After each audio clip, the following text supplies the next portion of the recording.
बिस्मिल्लाहिर्रहमानिर्रहीम, अस्सलाम वालेकुम। आप देख रहे हैं program Capital Live with Anika. मैं हूं आपके साथ अनीका निसार। नाज़रीन, एक मामला संगीनी इख्तियार करता जा रहा है और वो है डीपीओ रिजवान गोंदल और खावर मानिका साहब वाला मामला। पाकपतन के इलाके के अंदर ये तकरीबन 5 अगस्त को ये मामला शुरू होता है और इसमें पेचीदगी ये आती है कि रात के तकरीबन लेट आवर्स में एक खातून वॉक करती हुई जा रही होती है पाकपतन की तरफ, और ये कहा जाता है कि मानका फैमिली की रिवायत है कि तकरीबन 4 किलोमीटर पहले वो गाड़ी से उतर जाया करते हैं और वॉक कर पाकपतन तक पहुंचा करते हैं। वहाँ पुलिस पहुंचती है, पुलिस पहुंचकर पूछगछ करती है और ये कहा जाता है कि खावर मानिका साहब की बेटी वहाँ मौजूद होती हैं और वो पाकपतन के रास्ते में होती हैं। ये भी इल्ज़ाम लगाया जाता है कि उनके साथ बदतमीज़ी की जाती है पुलिस एहलकारों की तरफ से, और उसके बाद ये मामला संगीनी इख्तियार करना शुरू होता है। फिर तकरीबन 3 दिन के बाद एक और ऐसा वाकया पेश आता है जहां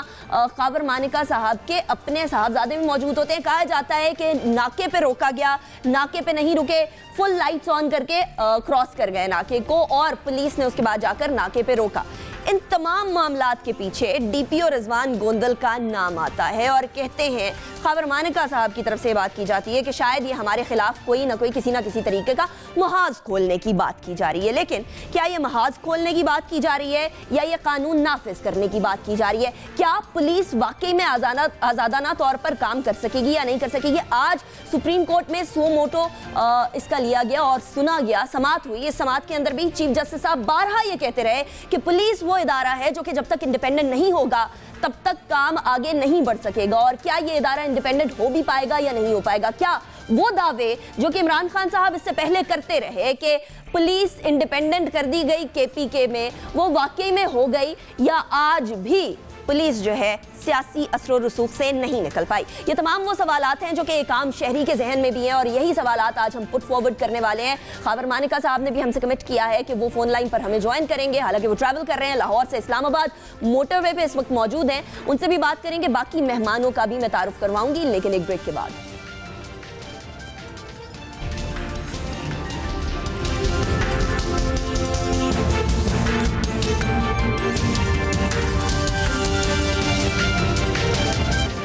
welcome back after the break. नाज़रीन, ब्रेक पे जाने से पहले जिस तरह मैंने अर्ज किया कि जिस तरह से ये मामला आगे बढ़ा, उस्मान बुज़दार साहब की तरफ नाम आया और फिर ये चर्चे होना शुरू हो गए कि वो तब्दीली की जमात जो अलमबरदार बनती थी कि हम पुलिस को किसी भी तरीके से डीपोलिटिसाइज कर देंगे, उसने पहला ही काम क्या किया कि पोलिटिसाइज पुलिस को करने का एक सबूत सामने दे दिया। अब इस हवाले से होगा क्या और क्या होना चाहिए और किस तरीके से ये मामला बिगड़ा और क्या वाकई में ये कानूनी तौर पर डीपीओ को हटाया गया, कौन सी साइड सही है कौन सी गलत, ये तो दूध का दूध पानी का पानी तमाम का तमाम कोर्ट के अंदर हो जाएगा। उस बारे में हम ऑफकोर्स नहीं बात कर सकते, लेकिन मैं अपने पैनल का तारुफ आपसे करवाना चाहूँगी। मेरे साथ इस्लामाबाद स्टूडियोज में मौजूद हैं ताहिर आलम साहब, साबिक IG हैं, किसी तारुफ के मोहताज नहीं है। बहुत शुक्रिया ताहिर आलम साहब, आपने ज्वाइन किया। आपसे पूछेंगे हम कि पुलिस को आखिर ऐसा करना चाहिए या नहीं करना चाहिए। IG साहब के किरदार के बारे में बात करेंगे। राजा आमिर अब्बास साहब हमारे साथ मौजूद हैं, माहिर कानून हैं, आप इनको अपनी स्क्रीन पर देखते रहते हैं, इनसे जानेंगे कानूनी तौर पर सही हुआ ये मामला या नहीं। राजा साहब बहुत शुक्रिया, आपने ज्वाइन किया। इसके अलावा हमारे साथ हमारे नुमाइंदे, कैपिटल न्यूज़ के नुमाइंदे मौजूद हैं जिन्होंने बेसिकली खबर ब्रेक की थी लाहौर स्टूडियोज में। हमारे साथ हसनैन शाह, बहुत शुक्रिया हसनैन, आपने हमें ज्वाइन किया। सबसे पहले स्टार्ट ही इस तरह से करते हैं हसनैन के पूरी कहानी तो बताएं कि ये जो एक अजीबो गरीब सी गुत्थी उलझती चली जा रही है, सुलझने का नाम ही नहीं ले रही, ये हुआ क्या है?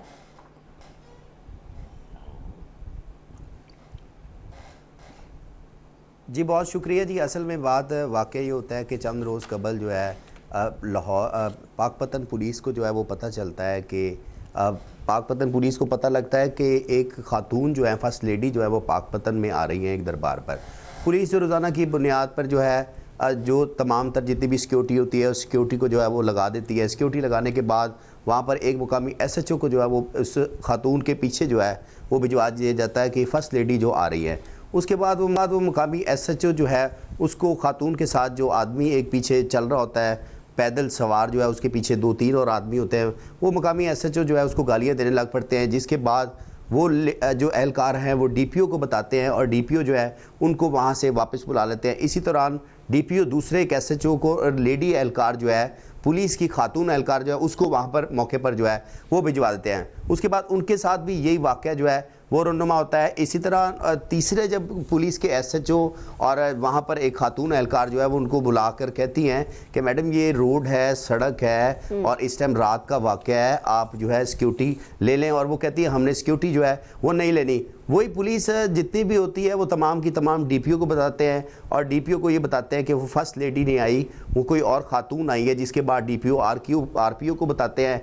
RPO जो है तमाम तर मामला जो है वो IG पंजाब को बताते हैं कि इस तरह वाक़या जो है वो हुआ है। DPO जो है वो तमाम तर वाक़े का जो ये वाक़या मामूली सा होता है WhatsApp जो है IG पंजाब जो है उनको भी अपने मोबाइल से कर देते हैं। Right. उसके बाद ये मामला जो है वो ख़त्म हो जाता है। उसके बाद तमाम मामला जो है 3 रोज़ बाद एक गाड़ी जो है वो गुजर रही होती है सड़क के ऊपर से, जिसे पहले हाईवे के एहलकार जो हैं वो रोकते हैं, तो वो गाड़ी जो है वो नहीं रुकती क्योंकि जिस जगह से वो गाड़ी जहाँ पर वो रोकी गई उस जगह पर कई वारदातें जो हैं वो रिपोर्ट हुए हैं, कई मुकदमात जो है दर्ज हुए हैं, कई शहरियों को रात के टाइम जो है वो लूट लिया गया। जितनी भी मशकूक गाड़ियाँ होती हैं उनको पुलिस एहलकार जो है एलीट के एहलकार जो वहाँ पर खड़े होते हैं वो बाकायदा तौर पर चेक करते हैं। अगर रूटीन का वो आम सड़क होती तो मुकामी SHO जो है वो नफरी लगाता, क्योंकि वो ऐसा रोड था जहाँ पर एलीट के एहलकारों को लगाया गया था। तेज़ गाड़ी सवार जो है वो वहाँ से गुजरा, आगे जाके उस फैमिली को जो है अब वो गाड़ी जो है उनको एलीट एहलकारों ने पकड़ लिया और उसके बाद उन्होंने कहा कि आप जो है कौन है। उन्होंने अपना तारफ़ कराया। तारफ़ कराने के बाद DPO साहब को उन्होंने फ़ोन किया। अब मानिका फैमिली ने उन्होंने कहा कि हम जो है आपकी पुलिस से आज हमें फिर पकड़ लिया है। उसके बाद DPO साहब कहते हैं जो नज़दीक पुलिस एहलकार खड़ा है उसके साथ मेरी बात करा दे। नज़दीकी एहलकार के साथ जब वो बात कराते हैं तो पुलिस एहलकार DPO का टेलीफोन जो है वो बंद हो जाता है। उसके बाद DPO जो है वो सो जाते हैं। रिजवान गोंदल रात का ओवर टाइम होता है और वो गाड़ी वहीं खड़ी रहती है, उसके पीछे जो गाड़ी होती है वो भी आ जाती है और तमाम एलीट के एहलकारों को और मुकामी SHO को बाकायदा तौर पर इंक्वायरी में भी वो एहलकार गए हैं, उनको टेलीफोन करके जो है मौके पर गालियां जो है वो दी जाती हैं। गालियां देने के बाद तमाम वाक़या जो है अगले दिन रिपोर्ट होता है। उसके बाद IG पंजाब एक इंक्वायरी जो है वो लगा देते हैं। इंक्वायरी अब लगाने के बाद अभी इंक्वायरी मुकम्मल ही नहीं होती कि DPO को हुक्म मिलता है कि वज़ीर आला हाउस जो है वो आ जाए। DPO वज़ीर आला हाउस में आ जाते हैं। वज़ीर आला हाउस में आते ही उनको एक गैर मुतल्लका शख्स जो है वहाँ पर बैठा होता है, ना जिसे उनसे ना ही DPO जानता होता है ना RPO जानता होता है, क्योंकि DPO RPO और वज़ीर आला पंजाब जो है जी वो वहाँ पर बैठे होते हैं। ठीक है जी, वो वहाँ पर उनको तफ्तीश जो है वो करना शुरू कर देते हैं और DPO साहब से और पूछगछ करना शुरू कर देते हैं कि DPO साहब आपने ये मामला क्यों बढ़ाया, आपने पुलिस एहलकारों को क्यों मुअत्तल किया।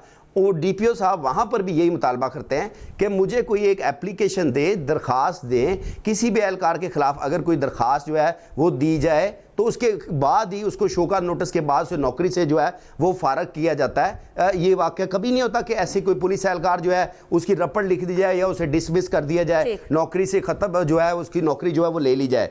जैसे ही वहाँ पर DPO साहब ये बात करते हैं तो बहस जो है वो बढ़ जाती है और DPO साहब को कहते हैं आप भाई बंदी के तौर पर वो जो कांस्टेबल हैं उनको या जो एहलकार उनके खिलाफ अभी एक्शन लें। DPO वहाँ से आ जाते हैं वापस, वो RPO को बताते हैं। RPO यही सारा मामला IG पंजाब के नोटिस में लाते हैं और IG पंजाब जो है उन्हें पता नहीं तब्दीली जैसे आ जाती है, एकदम हुक्म मिलता है और अभी IG पंजाब ऑफिस से फ़ोन नहीं आता, वज़ीर आला हाउस से PSO टू CM जो है वो कॉल करता है और DPO को हुक्म देता है कि फौरी तौर पर जो है वो चार्ज छोड़ दे। बाकायदा तौर पर DPO ने अपने दूसरे बयान में ये तहरीर किया है। एडिशनल IG जो हैं खुदा बख्श अवान अबू बकर खुदा बख्श, जिनके पास ये इंक्वायरी जो है लगी है, उनको बाकायदा तौर पर वो टेलीफोन नंबर जो है वो भी दिया गया है DPO साहब को। उन्होंने कहा कि चार्ज छोड़ दे।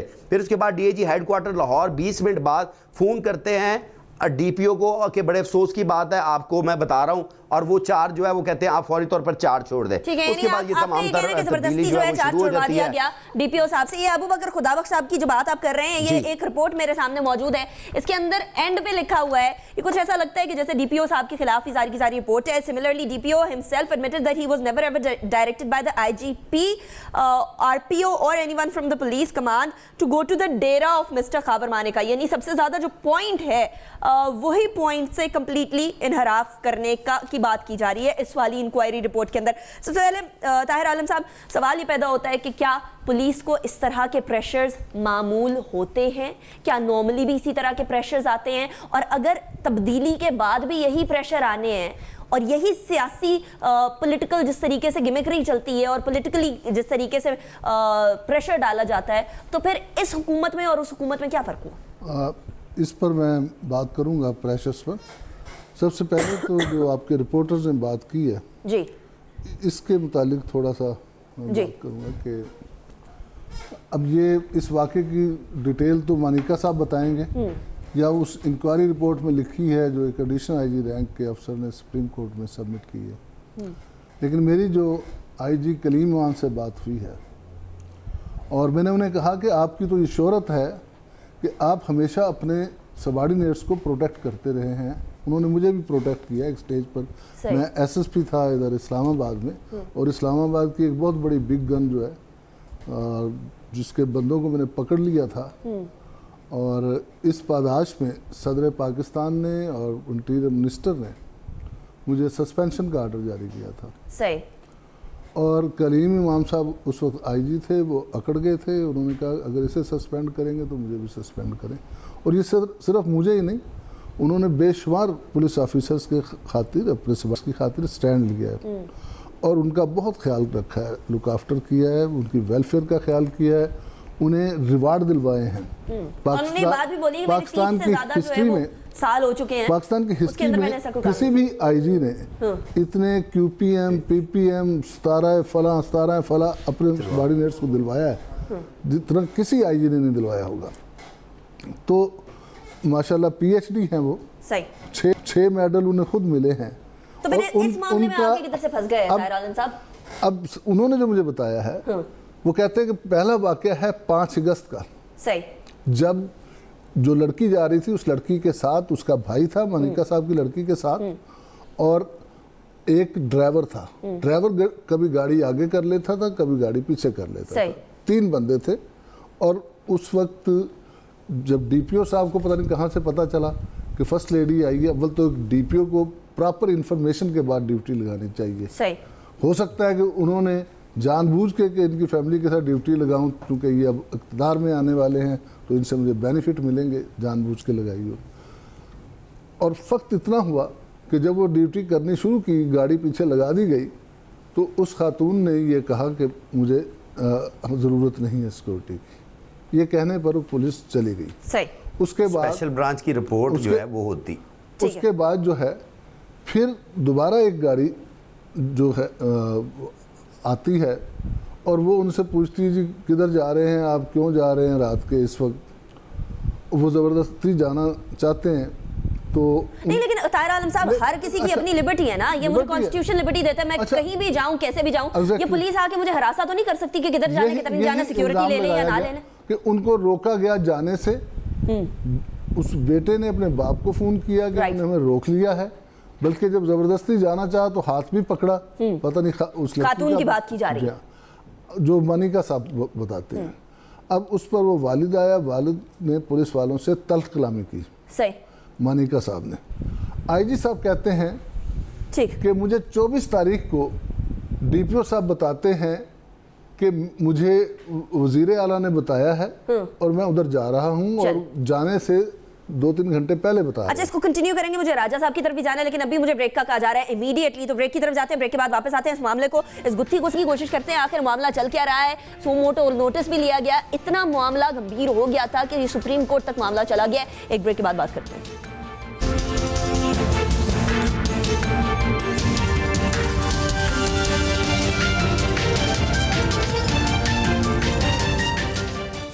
Welcome back after the break. नाज़रीन, ब्रेक पे जाने से पहले हम बात कर रहे थे कि आखिर मामला हुआ क्या, और ताहिर आलम साहब आप फरमा रहे थे कि आईजी साहब जो हैं बड़े प्रोफेशनल हैं, बड़े अच्छे हैं, बड़े ईमानदार हैं, स्टैंड लेने वाले हैं। तो ऐसी क्या चीज़ थी जिसने उनको प्रॉम्प्ट कर दिया कि रात के 1 बजे जो है ट्रांसफ़र का ऑर्डर किया जाए? दूसरा, क्या किसी ऐसे बड़े प्रोफेशनल और बड़े अच्छे, जिस तरह आप तारीफ कर रहे हैं, बड़े प्रोफेशनल आईजी के को ये जेब देती है बात के बोला जाए अपने डीपीओ को कि जी जाएं किसी के डेरे के ऊपर पर्सनली और प्राइवेटली जाकर माफ़ी मांगी जाए? तीसरी बात भी सुन लीजिएगा। तीसरी बात, क्या आईजी साहब को पता था ये असलम गुज्जर साहब इन्वॉल्व हैं तमाम मामलात के अंदर, एक प्राइवेट फरीक का इन्वॉल्व होना बनता कैसे है और एक आईजी क्या इस बात को किस तरीके से बर्दाश्त कर सकता है? आईजी साहब बताते हैं कि पहली मरतबा उनको वाक़े का इल्म डीपीओ के जरिए 24 तारीख को आया। पहला वाक़या 5 अगस्त को हुआ, दूसरा वाक़या 23 अगस्त को हुआ।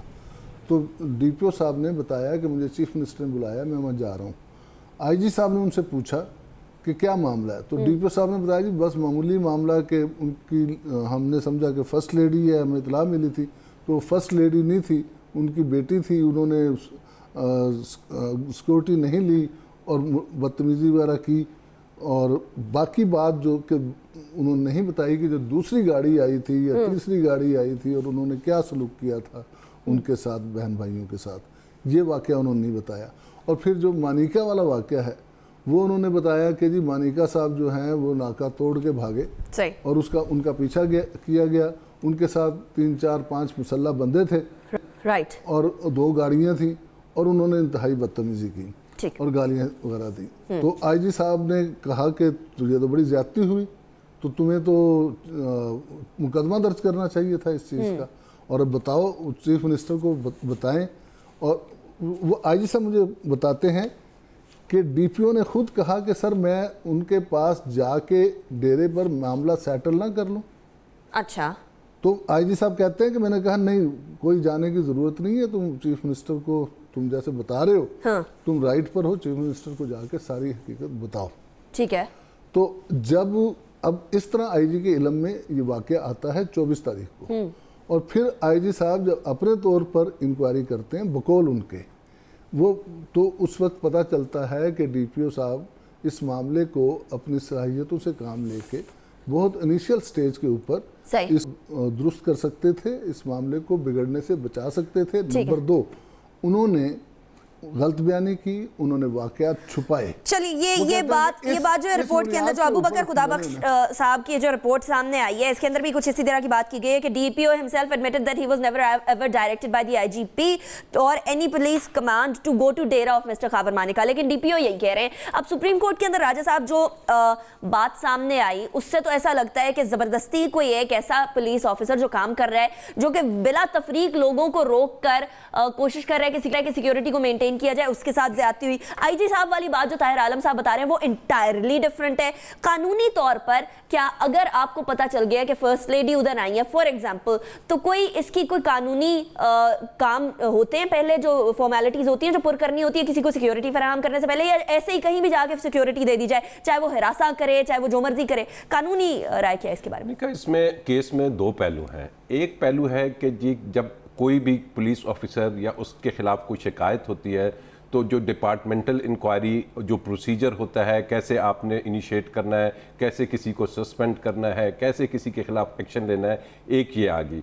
एक आ गई फैक्चुअल कंट्रोवर्सी आ गई कि मौके पे क्या हुआ था। अब जैसे कि आपके कॉरेस्पॉन्डेंट ने भी बात की, इन्होंने भी बताया, ये सारी हेर से बातें हैं, सुनी सुनाई बातें हैं। अब असल में जब पार्टीज खुद आएंगी और जो मौके का एविडेंस है वो जब सामने आएगा तो तब बात पता चलेगी कि जी अभी तो डेट्स भी क्लियर नहीं हो रही कि जी अगर 5 अगस्त की बात थी और इन्हें इंफॉर्मेशन मिली उस वक्त तो मेरे ख्याल फर्स्ट लेडी वो तयन भी नहीं हो चुकी थी, हल्फ नहीं लिया था, एक्सपेक्टेड फर्स्ट लेडी की बात की जा रही है। और अगर फर्स्ट लेडी जहां कहीं भी ट्रेवल करती है तो उसमें पुलिस के साथ साथ और भी काफी एजेंसीज होती हैं, उन्हें इंफॉर्मेशन होती है, उनका काम होता है सिक्योरिटी करना, ना कि किसी को हैसल करना। अब ये चीज़ भी वहाँ देखनी होगी कि ये जो मज़ार शरीफ है ये आज से तो नहीं है, इस पे अक्सर लोग आते होंगे और अगर वो पहले उतर के पैदल चलें तो ये एक रूटीन की चीज़ होगी। अच्छा राजा साहब, क्या पुलिस मुझे फोर्स कर सकती है अगर मैं कहीं जा रही हूँ पैदल कि सिक्योरिटी लें और सिक्योरिटी के बगैर आगे नहीं जाना? Is it possible? Not at all. ठीक, आपको कोई फोर्स नहीं कर सकता, खासकर जहाँ पे ये मजहबी रिचुअल्स होते हैं, इसमें तो किसी को कोई राइट नहीं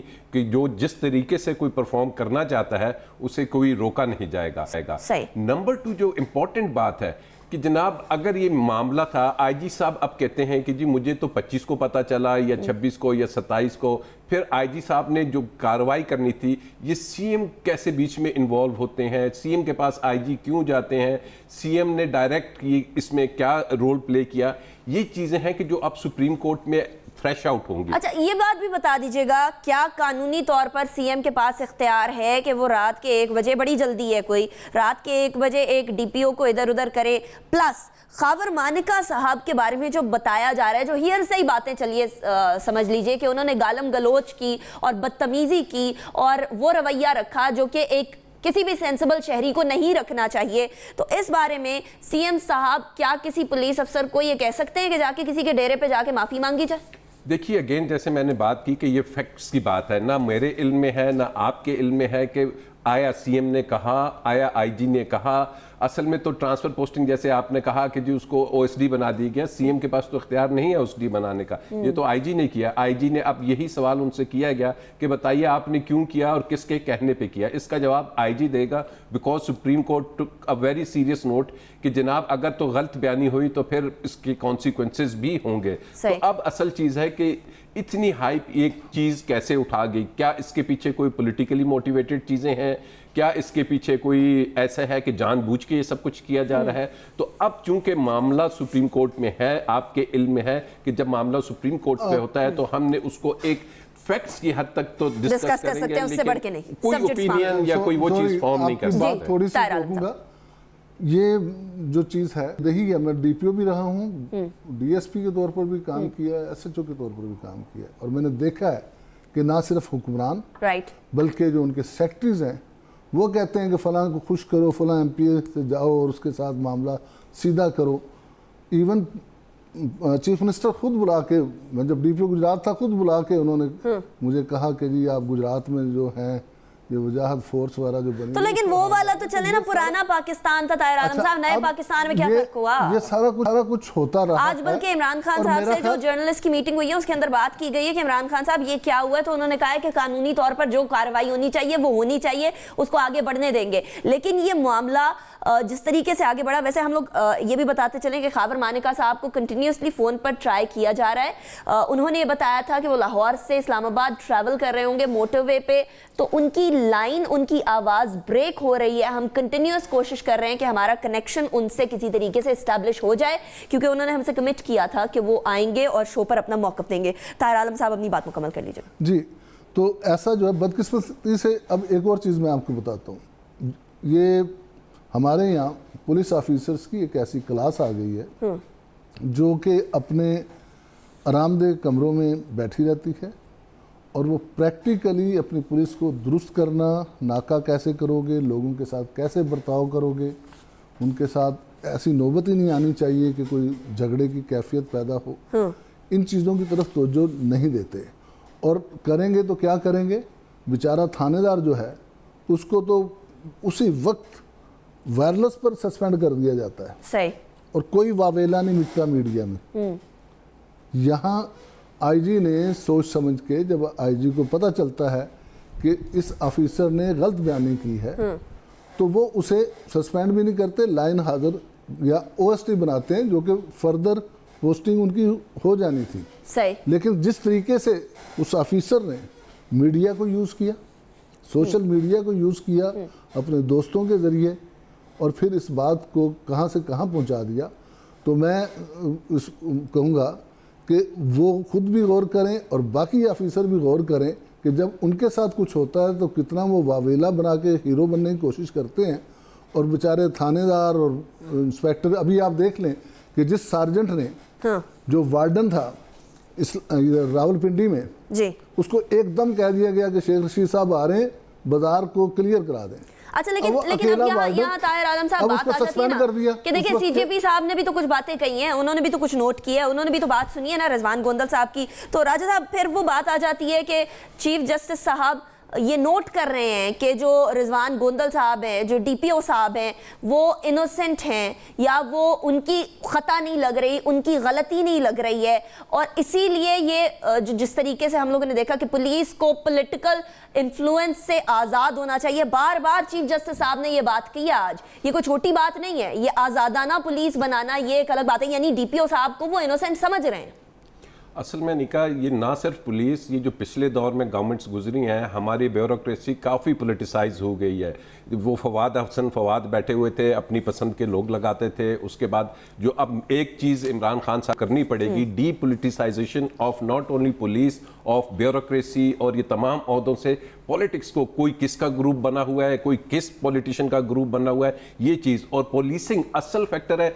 इस इंसिडेंट से हमें एक चीज़ जो अच्छी नज़र आएगी, फैक्चुअली जो भी होता है कि पुलिस से ही शुरू करना चाहिए पंजाब में, कि इसको कैसे हमने पुलिसिंग को सही करना है, कैसे उसे एक सही डायरेक्शन देती है। अब जैसे इन्होंने कहा कि जी सार्जेंट को कह दिया जाता है, ये एक ऑफिसर को बुला के कहा जाता है, तो जहां पे वो तो बता रहे हैं कि हर लेवल के पॉलिटिशियंस बुला के करते हैं, तो उसी जहां पे पॉलिटिशियन का कसूर है, उस ऑफिसर का भी है कि he is not supposed to listen to any unlawful order. तो अभी डीपीओ साहब ने नहीं सुना तो क्या हो गया राजा साहब? यानी रिजवान गोंदल अगर बात नहीं सुनते तो उनको जो है वो भुगतना पड़ रहा है, वो बात उनको फेस करनी पड़ रही है बात। ठीक है, फैक्चुअली जो मर्जी हो, लेकिन फॉर एग्जांपल अगर रिजवान गोंदल साहब ने स्टैंड ले लिया, जिस तरह आप कह रहे हैं कि पुलिस ऑफिसर का भी कसूर है, तो ये बताइए एक पुलिस ऑफिसर जो कि नौकरी कर रहा है, जिसको अपनी नौकरी बचानी है, उसके ऊपर अगर प्रेशर डाला जाता है पॉलिटिशियंस की तरफ से, सीएम साहब की तरफ से, तो फिर वो क्या करे? वो बाय द रूल्स चले, बाय द बुक चले। वो सीएसपी ऑफिसर आता है, रूल्स ये कहते हैं कि you can not obey any illegal order. अगर आपको ये कहा जाता है कि आप किसी के डेरे पे जाके माफी मांगे, तो ये totally it's wrong, it is not written anywhere in, और लॉ इस चीज की परमिशन नहीं देता कि आपने माफी मांगनी है। किस चीज की? आपके पास एक फोरम है, आप वहां जाए, उसके बाद आपके सर्विस ट्रिब्यूनल्स हैं, आपकी जॉब का कोई इशू आता है, आप उधर जाइए, अपना केस। आप जब ये कहते हैं, लोगों के केस पुलिस पकड़ती है और फिर कहती है कि जनाब आप जाके अदालतों से अपना केस लड़े, तो इनको अपनी हद तक भी देखना चाहिए कि अगर कुछ इनके साथ नाइंसाफी होती है तो प्रॉपर फोरम में जाएं, ना कि अपना सर झुकाएं और कहें कि जी ठीक है हजूर मैं जा रहा हूं या उधर जा रहा हूं। तो दिस इज समथिंग कि आप सुप्रीम कोर्ट डिटरमिन कर देगी। अभी एक साइड का पॉइंट ऑफ व्यू है, दूसरे साइड का भी ले लेंगे, और सुप्रीम कोर्ट और कोर्ट्स का काम ये होता है कि दोनों साइड्स के जब एविडेंस होते हैं तो उसमें से वो एक जो रास्ता होता है वो दे देते हैं। राइट। ताहिर आलम साहब आप कुछ फरमाना चाह रहे हैं, लेकिन उसके साथ ये भी ऐड कर दीजिएगा कि ये तमाम प्रेशर्स बर्दाश्त करते हुए पुलिस किस तरीके से काम कर सकती है? यानी जहां दावे होते रहे कि डिपोलिटिसाइज किया जाएगा पुलिस को, मैं बार बार इस बात को इसलिए दोहरा रही हूं क्योंकि खान साहब की बात है, उन्होंने केपीके में कहा था कि जी तमाम की तमाम पुलिस डिपोलिटिसाइज्ड है, वो करती है जो उनका दिल करता है। उन्हीं के सीएम बुलाकर लोगों को बात करते हैं और बीच में एक ऐसे शख्स को ऐड करते हैं जिसका कोई ताल्लुक ही नहीं है इस इंसिडेंट से। वो गुज्जर साहब, असलम गुज्जर साहब की बात हो रही है, उनका क्या ताल्लुक है इस तमाम इंसिडेंट के साथ? देखें, इसमें तो सबसे पहले तो जैसा कि राजा साहब ने कहा कि पुलिस ऑफिसर्स को अज खुद अपनी अना का ख्याल रखना होगा। राइट। उन्हें खुद खड़ा होना होगा।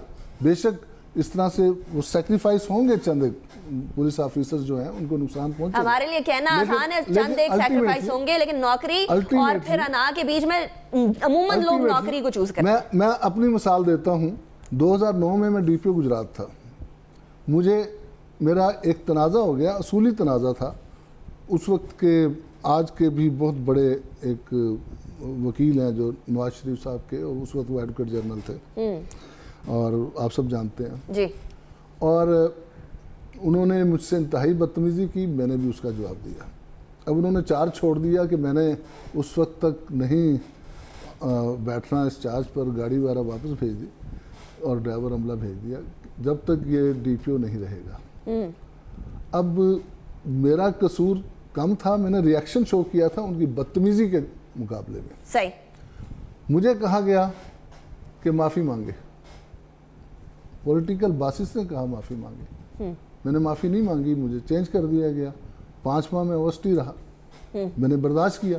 सही। और आप कहते हैं रिजवान गोंदल को भी बर्दाश्त करना चाहिए था चुप करके। अच्छा, अब जब आप नहीं, जब ये ऑफिसर्स बर्दाश्त करने की और इस तरह का रिस्क लेने की आदत डालेंगे तो खुद ब खुद पॉलिटिशियन भी सही होंगे। उन्होंने रिस्क नहीं लिया कि वो सोशल मीडिया पे इस मामले को लेकर आए ताहिर आलम साहब। देखिए, ये रिस्क नहीं है। हम जो देख रहे हैं, आप यहाँ पर ऐसे ऐसे ऑफिसर्स मौजूद हैं, ना सिर्फ पुलिस में बल्कि दूसरे इदारों में भी, इंतहाई कासालेस। मैं ऐसे अफसरों को जानता हूँ जो इस वक्त भी पीटीआई के जो नुमाया लोग हैं, जहांगीर अलीम खान, उनके दरों पर हाजिरियां दे रहे हैं। ठीक है, कि उन्हें अच्छी पोस्टिंग ऐसे भी होते हैं, लेकिन आपने देखा होगा, एक तस्वीर में देखा होगा कि एक इंतहाई सीनियर रैंक का ऑफिसर वजीर आला के आगे बैठा हुआ है। चलिए, वो वाले ऑफिसर्स भी है, लेकिन फिर रिजवान साहब जैसे ऑफिसर्स हैं उनका भी क्या बनता है। लेकिन मैं क्विकली जी, अब रिजवान साहब जब खुद कह रहे हैं आईजी को, अगर ये बात दुरुस्त है कि क्या मैं चला जाऊं उनके डेरे पर, हाँ। मैं जाना ये चाह रहा आपकी बात है, ये मेरी आप बात फरमा है रहे जो हैं। मुझे आईजी ने बताई है। ठीक है,